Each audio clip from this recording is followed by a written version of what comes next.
Hichasti kaisa provincia Muñecas. Hilpachaja wintatarkiwa qerwa markatkama. Junt umarkasut jarakita paukatsti akajatuni pa akajan taya pataukas kama markasut jarakita pawa ayukat kama waksatokanil pirina kapaja mait ap jaraki mayurikaj maki pokta señapa hilpachasti takiwa wali munataki. La necesidad de la provincia es caminos.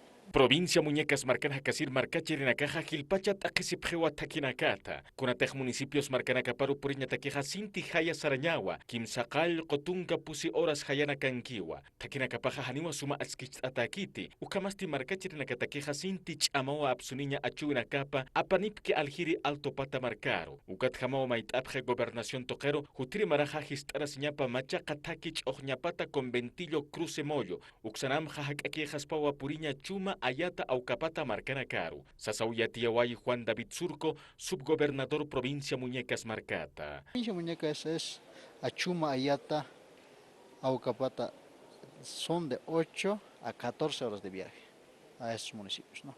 Es largo.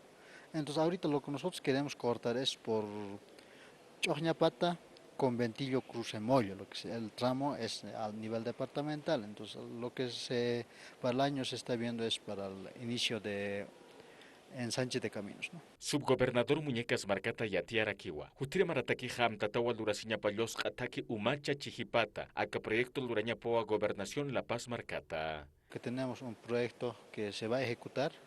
Es de camino asfalto a nombre de Muñecas se está llevando de Humacha a Chejepamba, ¿no? Es un camino asfalto pero corto, pero se va a ejecutar esto, ¿no? Provincia Muñecas y Catasiwa La Paz Departamento Marcana. Marca Chirena Caja Casi Pjoya Puchasa Choque Tonco Coca. La producción está buena allá. Más se dedica a maíz, Muñecas y parte de lo que es trópico coca y lo que es altiplano pap, ¿no?